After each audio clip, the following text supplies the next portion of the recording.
تمہارے ساتھ ہے ماں، تمہارے ساتھ ہے ماں، تمہارے ساتھ ہے ماں، تمہارے ساتھ ہے ماں۔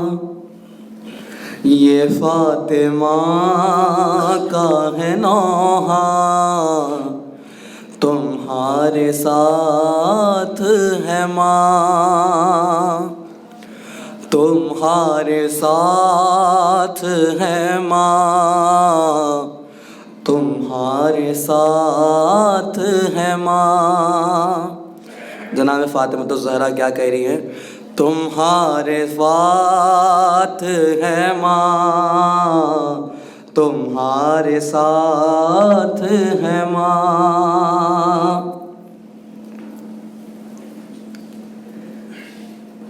ہے میرا پہلو شکستہ، ہے میرا پہلو شکستہ، ہے تیری غم ہے کمر، ہے میری پسلیاں ٹوٹی، تمہارا شک ہے جگر، تمہارا زخم ہے زیادہ، تمہارے ساتھ ہے ماں، تمہارے ساتھ ہے ماں، تمہارے ساتھ ہے ماں۔ تمہارے زخم کو اشکوں سے میں دھلاؤں گی، تمہارے زخم کو اشکوں سے میں دھلاؤں گی، ہے سخت دھوپ ردا میں تمہیں اڑاؤں گی، ہر ایک گام پہ بیٹا تمہارے ساتھ ہے ماں، تمہارے ساتھ ہے ماں، تمہارے ساتھ ہے ماں۔ تمہیں میں حوصلہ دوں گی، تمہیں سنبھالوں گی، بدن میں تیر ہیں جتنے انہیں نکالوں گی، میرے حسین ہمیشہ تمہارے ساتھ ہے ماں، تمہارے ساتھ ہے ماں، تمہارے ساتھ ہے ماں۔ سینہ پہ سر کے کلیجے سے تم نے جب کھینچی، مثال ماہی میری روح ابھی اسی تڑپی، ہے تم پہ بوجھ زیادہ، تمہارے ساتھ ہے ماں، تمہارے ساتھ ہے ماں، تمہارے ساتھ ہے ماں۔ جوان لال کی میت اٹھائی ہے تم نے، ابھی صغیر کی تربت بنائی ہے تم نے، ہر امتحان دو اپنا تمہارے ساتھ ہے ماں، تمہارے ساتھ ہے ماں، تمہارے ساتھ ہے ماں۔ وہ چور زخموں سے سارا بدن شکستہ ہے، محال پشت فرس پر تمہارا رکنا ہے، نہ سمجھو خود کو اکیلا، تمہارے ساتھ ہے ماں، تمہارے ساتھ ہے ماں، تمہارے ساتھ ہے ماں۔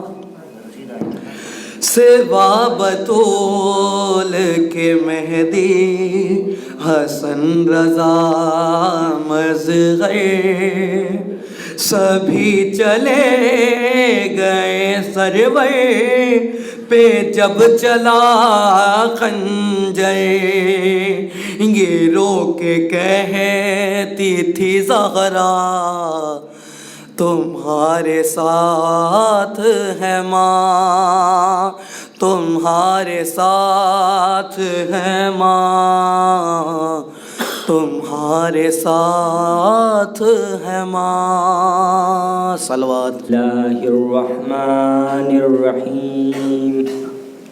الحمد للہ الذی ہدانا لہذا وما كنا لنهتدي لولا ان هدانا الله لقد جاءت رسل ربنا بالحق الصلاة والسلام والتحية والإكرام ومولانا مولى الثقلين جد الحسن والحسين أبي القاسم محمد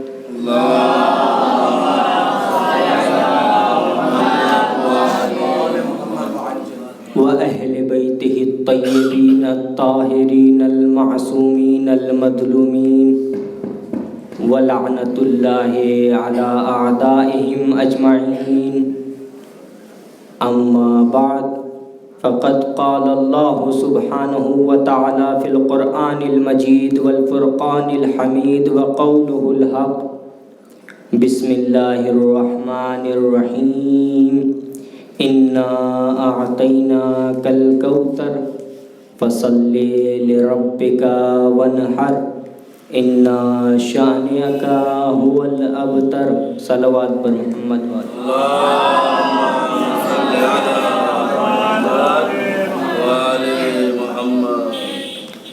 عزیزان محترم، ایام عزائے فاطمیہ کی آج تیسری اور آخری مجلس ہے۔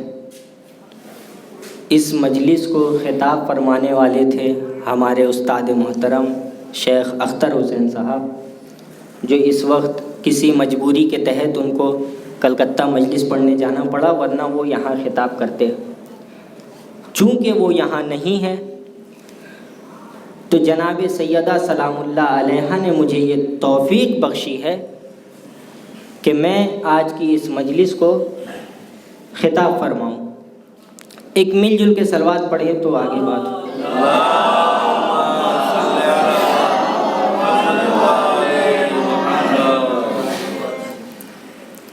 تو جیسا کہ کل میں آپ حضرات کی خدمت میں یہ بات پیش کر رہا تھا کہ عظمت نور جناب سیدہ ہے کیا، اس نور کو کس طریقے سے پاک جگہوں سے منتقل کرتا رہا، جس ظرف میں رکھا وہ بھی پاک۔ دیکھیے پروردگار عالم نے کچھ کے معصومیت کا اعلان کرا ہے اور کچھ کو اپنے ارادوں کے ذریعے سے پاک رکھا ہے، اپنے ارادوں کے ذریعے سے معصوم بنایا ہے۔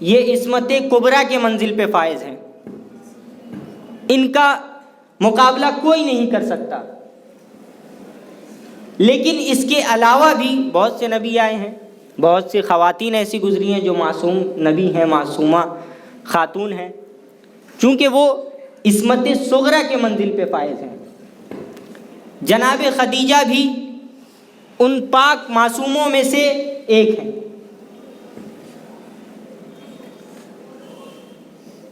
اگر آپ دلیل مانگیں تو ایک مثال کے ذریعے سے میں دلیل دیتا ہوں کہ آپ یہ بتائیں، ایک بیگ میں آپ اگر ہیرا رکھے ہوں، ڈائمنڈ ہیرا ایک بیگ میں رکھے ہیں، تو کیا آپ اس بیگ میں اینٹ یا پتھر رکھیں گے؟ اینٹ یا پتھر رکھیں گے؟ جہاں ایک ساتھ معصوموں کا ذکر ہو رہا ہو، آپ زیارت وارثہ پڑھیں، اس میں کیا لکھا ہے؟ السلام علیک یبن محمد المصطفیٰ، السلام علیک یبن علی المرتضیٰ، السلام علیک یبن فاطمۃ الزہرا، السلام علیک یبن خدیجۃ الکبریٰ۔ عزیزان محترم، جب آپ ہیروں کے درمیان پتھر رکھنے کو تیار نہیں تو خدا معصومین کے درمیان غیر معصوم کو کیسے رکھ دے گا؟ صلوات پر محمد والے محمد۔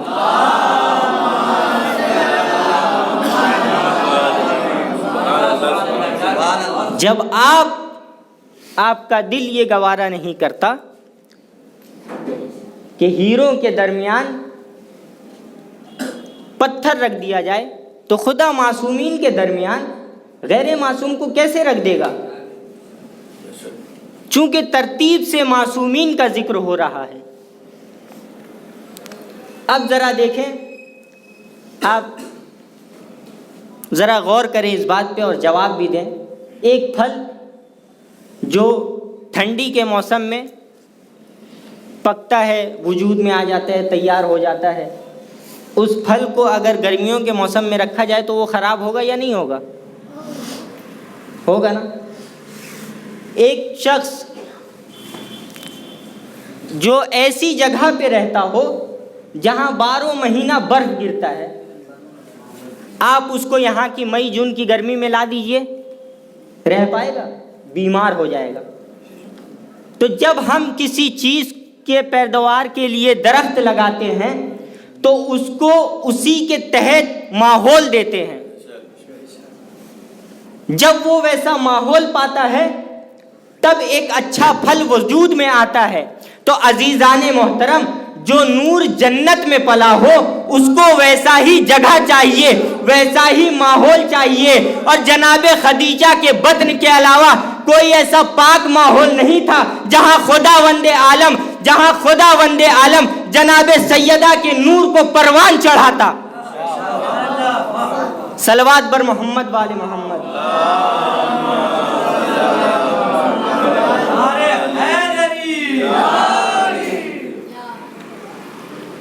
تو کچھ کو پروردگار عالم نے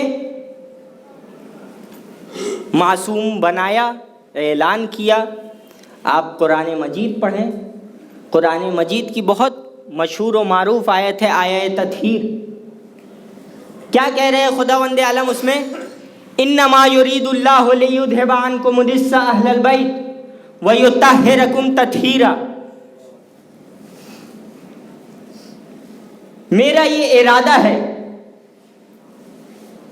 انما یرید اللہ لیذھب عنکم الرجس، آپ سے رجس کو دور رکھے، آپ سے رجس کو دور رکھے، اور جیسا پاک رکھنے کا حق ہے ویسا پاک رکھا ہے۔ یہاں پہ صرف معصوم کا ذکر نہیں ہے بلکہ معصوم کے ساتھ ساتھ ایک جناب سیدہ جو معصومہ ہیں ان کا بھی ذکر ہے۔ اس وجہ سے وہ عصمت کبریٰ کے درجے پہ فائز ہیں۔ اور ایک طرف جناب مریم کے لیے کیا کہہ رہے ہیں پروردگار؟ وصفاک و طاہرک۔ وہاں تو صرف طاہرک کہا ہے، یہاں یطہرکم تطہیرا بھی کہا ہے۔ عزیزان محترم، تو جیسا پاک رکھنے کا حق ہے